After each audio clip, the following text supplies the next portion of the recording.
Namaskar, I'm Ashok Vyas and I have the pleasure of the presence of Padma Shri Dr. Sudhir Parikh for this special show. Namaste, Dr. Sahab, welcome. Namaskar, namaskar. As we move in the December of 2022, there are moments of reflection and not going far beyond.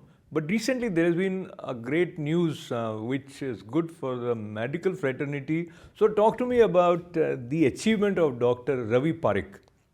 Well, I mean, he's, of course, he's my son, so I'm always very fond of him. He's a Yale, I mean, he did his medicine from Vanderbilt Medical School. He has always has merit scholarship, means he did not cost me a penny because he got his, on merits, everything. And then he was resident in ophthalmology at Yale in Connecticut, and then he went to fellowship at Harvard.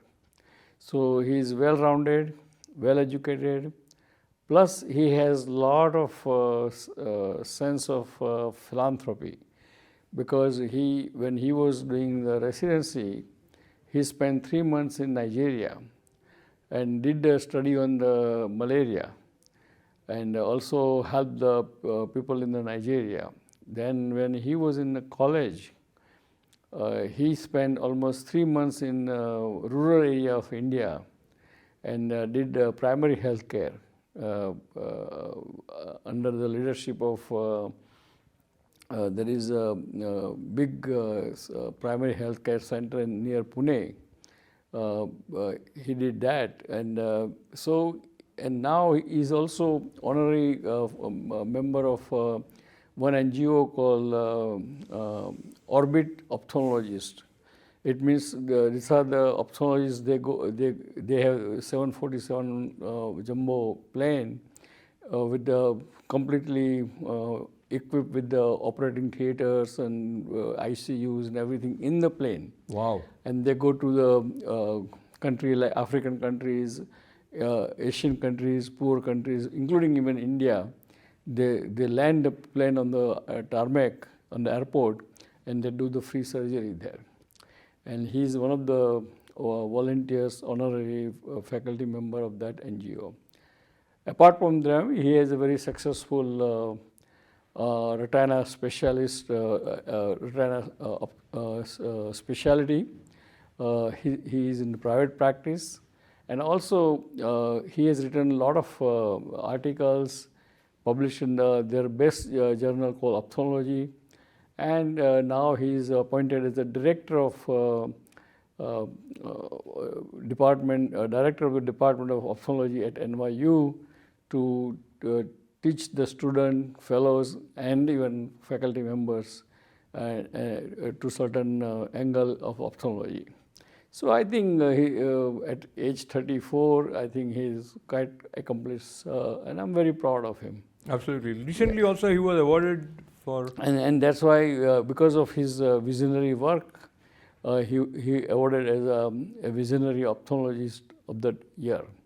So we like to congratulate him, and we like him to do more and more, continue successful ophthalmology practice, as well as continue to serve the community wherever and whenever he can. Absolutely. So I would like to mention that it is not just congratulations to Dr. Ravi Parikh and Dr.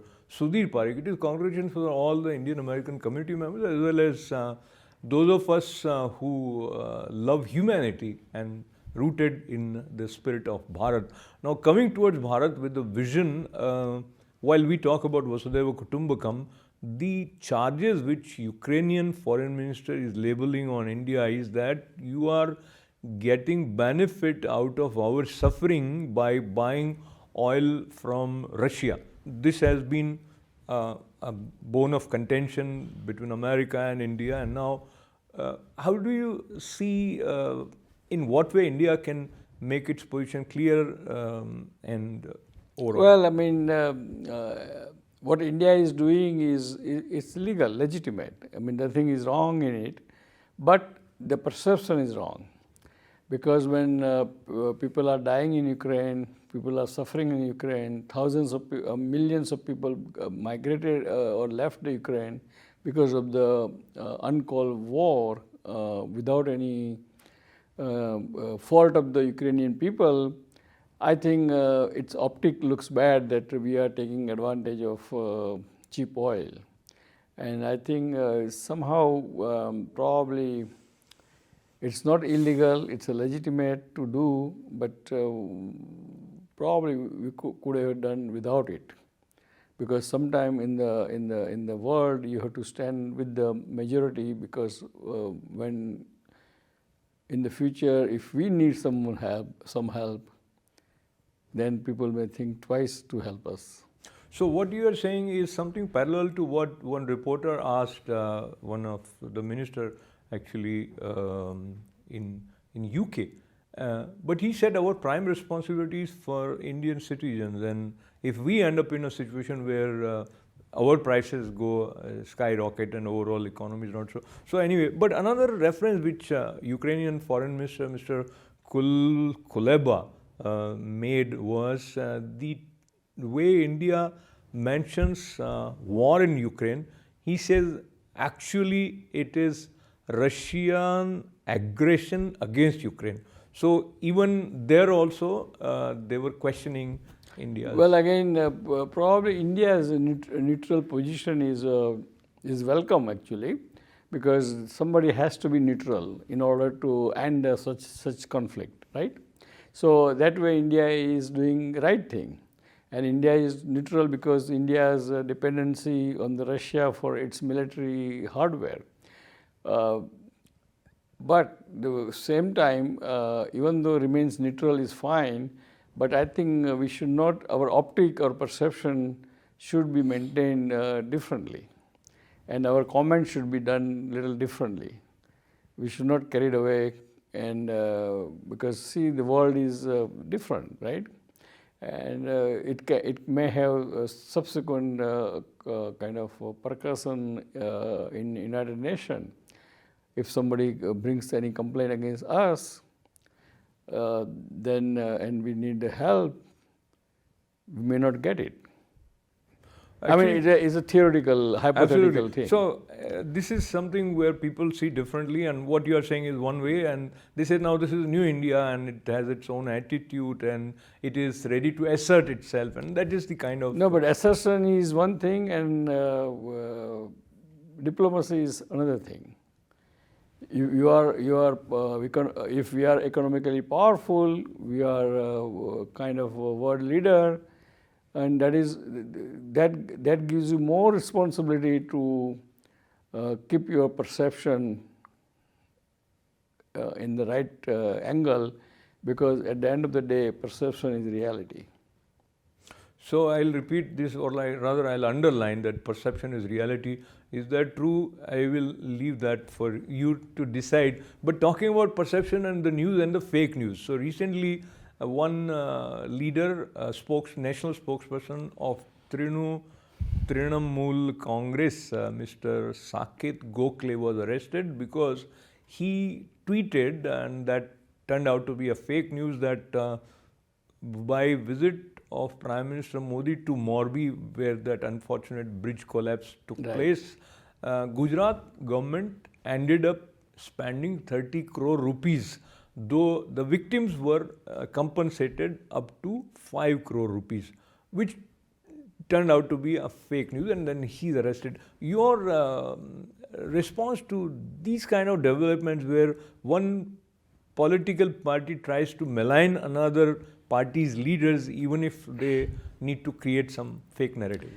Well, I believe that in this kind of calamity or this kind of accident or hadsa, all parties should respect a party in the power in that state, because I'm sure the party in the power will investigate what happened, what went wrong, and I'm sure that party in power will bring a people, those who are culprit. So I think the comment by Gokhale ji is probably uncalled for, and I think it's completely politically motivated thing. Yeah, that definitely is the case. And now let's look at the potential outcome to state elections, including Gujarat. The polls are tilted in favor of BJP.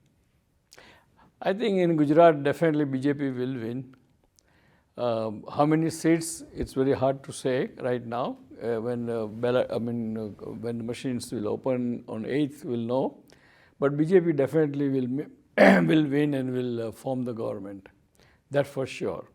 Because I think after all said and done, because people of Gujarat, they voted for Prime Minister Modi rather than even local BJP leader, because they trust Prime Minister Modi, they trust his work, and they kind of applaud his vision and help to the people of the Gujarat.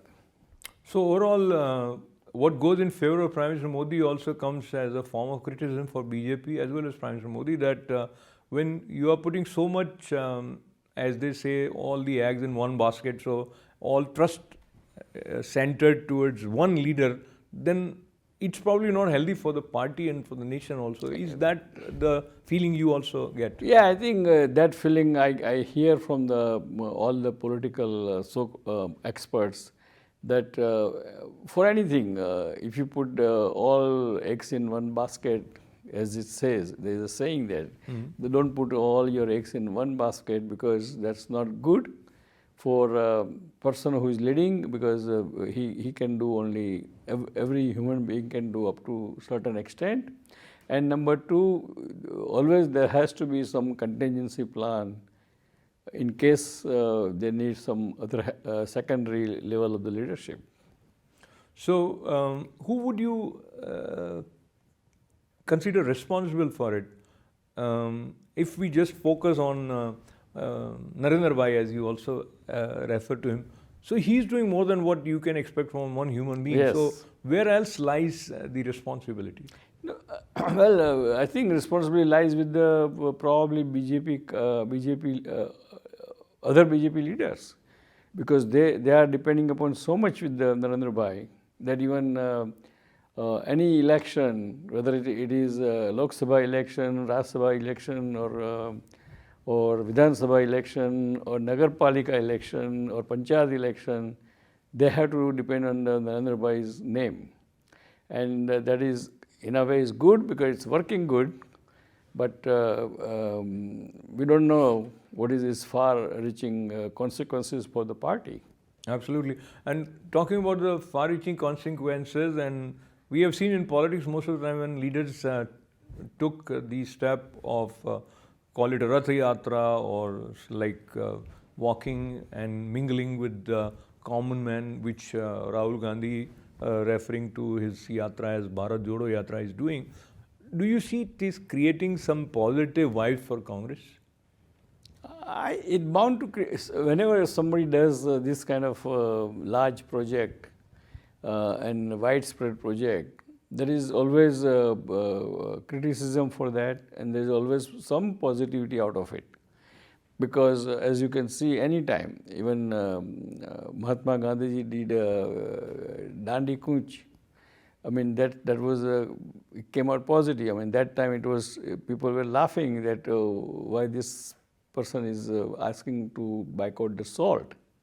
But that was big thing. He was not asking to boycott the salt. He was asking to not to obey the British rule and don't pay the tax or don't buy the salt. That's what it is.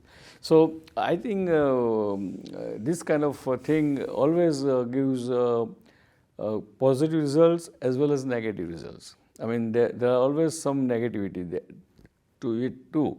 But I think overall, without mentioning any specific thing, if you look at the history, I think all this thing always helps the party. Just like, as you say, the Rath Yatra in 90s did help the BJP to come to power. Yeah. So as we conclude, just one reference related to Bharat Jodo Yatra.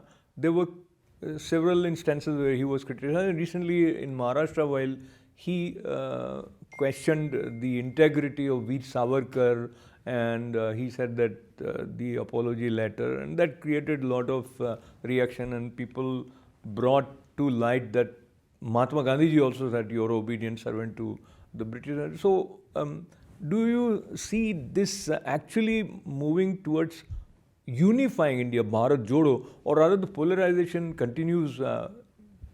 I think that comment was uncalled for. It is not necessary, because that definitely polarized the country more.